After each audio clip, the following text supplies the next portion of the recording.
అందరూ ఎలా ఉన్నారు? ఈరోజు మనం చేయబోయే రెసిపీ కాజు జీరా రైస్ అండి. చాలా సింపుల్గా చేసుకోవచ్చు, చాలా అంటే చాలా టేస్టీగా ఉంటుంది. దానికి కావలసిన పదార్థాలు ఏంటి అనేది మనం ఒకసారి చూద్దాం. కాజు, ఇది పచ్చి జీడిపప్పు అండి. మనం తయారు చేసుకున్నాం కదా, అందుకే కొంచెం కలర్ ఇట్లా ఉంది. అలాగే 2 స్మాల్ స్పూన్స్ జీలకర్ర, ఒక ఆనియన్, 2 చిల్లీస్, 2 బిర్యానీ ఆకు, అలాగే కొంచెం తరిగి పెట్టుకున్న కొత్తిమీర, చిన్నించి దాల్చిన చెక్క, ఒక అనాస పువ్వు, 2 యాలకులు, ఒక 5-6 లవంగాలు. అలాగే ఒక గంట ముందు ఒక గ్లాసు బాస్మతి రైస్ కడిగి పెట్టుకున్నానండి. అలాగే ఇంట్లో తయారు చేసిన నెయ్యి. ఈ సింపుల్ ఇంగ్రీడియంట్స్లో మనం చాలా టేస్టీగా కాజు జీరా రైస్ అనేది ప్రిపేర్ చేసుకోవచ్చండి. ఇప్పుడు దీని తయారీ విధానం మనం చూద్దాం. తెచ్చుకుని ప్యాన్ పెట్టుకుందామండి. థిక్ బాటమ్ ప్యాన్ పెట్టుకోవాలి, ఎందుకంటే మనం దమ్ముకి వేసుకుంటాం కదా రైస్, అందుకని. సో ఇప్పుడు మనం కొంచెం ఆయిల్ కూడా ఇందులో వేసుకోవచ్చండి. అయితే నేను ఇంట్లో చేసిన నెయ్యే కదండి, అందుకని టేస్ట్ కోసమని 2 స్పూన్స్ ఓన్లీ నెయ్యే వేస్తున్నాను. ఎక్కిందండి. ఇప్పుడు ఆయిల్ వేడెక్కిందండి. ఈ ఆయిల్లో మనం మసాలా దినుసులు, అలాగే మనం తీసి పెట్టుకున్న జీలకర్ర అనేది డైజెషన్కి చాలా హెల్ప్ చేస్తుందండి. ఎప్పుడైనా వారానికి ఒకసారి ఇట్లా జీరా రైస్ మనం తీసుకుంటూ ఉంటే పిల్లలు కూడా ఎంతో ఇష్టంగా తింటారు, ఆరోగ్యానికి కూడా మంచిది. అలాగే జీడిపప్పు, అలాగే ఉల్లిపాయ, పచ్చిమిరపకాయ. చాలా సింపుల్గా తక్కువ టైంలో రెడీ అయిపోతుందండి మనకి. ఇప్పుడు దీన్ని ఒకసారి ఫ్రై చేసుకుందాం. ఇప్పుడు మన మసాలా అంతా చక్కగా వేగిందండి. నేను ఈ గ్లాస్తో 1.5 గ్లాసు రైస్ తీసుకున్నానండి. 1.5 గ్లాస్ ఆఫ్ రైస్కి మనం 2 గ్లాసులు నీళ్లు వేసుకుంటే సరిపోతుంది. ఇప్పుడు మనం వేగుతున్న మసాలాలో కొలిచి పెట్టుకున్న 2 గ్లాసుల నీళ్లు వేద్దామండి. ఇప్పుడు రుచికి సరిపడా ఉప్పు వేసుకుందాము. నేను చేసే ఈ రైస్ క్వాంటిటీ ఈజీగా 4కి సరిపోతుందండి. ఇప్పుడు మనం పోసుకుందాము.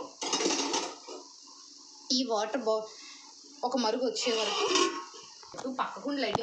ఇప్పుడు వేరే బర్నర్ మీద ఆన్ చేసుకునండి. మనం ఇట్లాంటి ఇనపరేకులు అందరిళ్ళలోనూ ఉంటాయి కదండి, అట్ల ప్యాను. నేను దీని మీద ఆమ్లెట్లు వేస్తాను, బ్రెడ్ టోస్ట్ చేస్తానండి. దీన్ని పెట్టుకుని మనం సిమ్లో పెట్టుకోవాలి.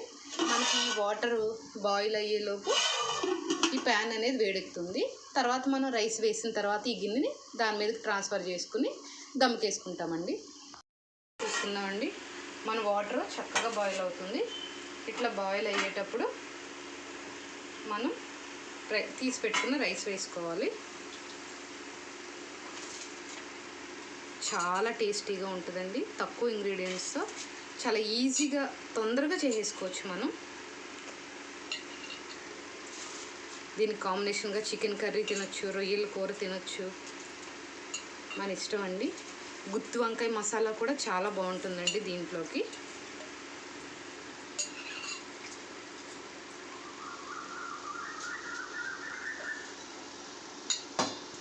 అలాగే మనం తరిగి పెట్టుకున్న కొత్తిమీర కూడా వేసుకుందాము.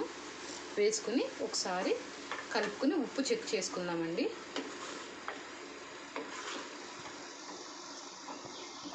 ఒకసారి ఉప్పు చెక్ చేసుకుందామండి. సరిపోయింది. ఇప్పుడు మూత పెట్టుకుని మీడియం ఫ్లేమ్ మీద కాసేపు ఉడికించుకుందామండి. ఆ తర్వాత దమ్ముకేసుకుందాం. ఒకసారి మూత తీసి చూసుకుందామండి. అదిగోండి మన రైస్ దగ్గర పడింది. ఇప్పుడు దీన్ని మనం ఆల్రెడీ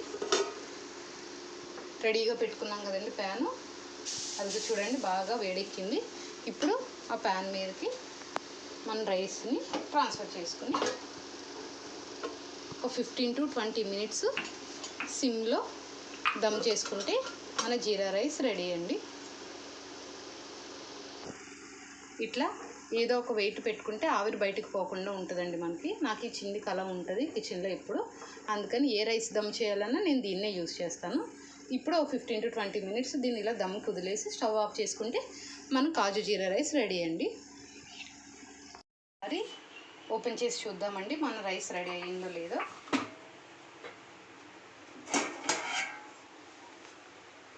వావ్, పర్ఫెక్ట్గా కుక్ అయిందండి. ఇదిగోండి మనం పట్టుకుని చూస్తే ఇలా మెత్తగా కుక్ అయింది. ఇప్పుడు మనం స్టవ్ ఆఫ్ చేసుకుని ఒక 10 మినిట్స్ దాన్ని అలానే వదిలేసుకుందాం.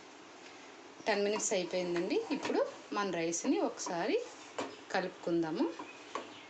కొంచెం వెనక్కి పెట్టు. కలుపుకొని ఒకసారి ప్లేట్లోకి సర్వ్ చేసుకుందామండి.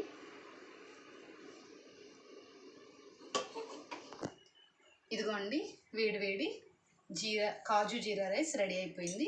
చాలా తక్కువ ఇంగ్రీడియంట్స్తో తక్కువ టైంలో మనం చాలా ఈజీగా తయారు చేసుకోవచ్చండి. దీనికి బెస్ట్ కాంబినేషన్ చికెన్ కర్రీ. ఈ కాంబినేషన్ ఎవర్ గ్రీన్ అండి, చాలా బాగుంటుంది. వీలైతే మీరు కూడా ఒకసారి చేసి చూడండి. అలానే నా ఛానల్ని సబ్స్క్రైబ్ చేసుకోండి. Please do like, share and subscribe. అలానే పక్కన ఉన్న బెల్ ఐకాన్ని క్లిక్ చేయండి. నేను వీడియోస్ పెట్టిన ప్రతిసారి మీకు నోటిఫికేషన్స్ వస్తాయి. Thank you.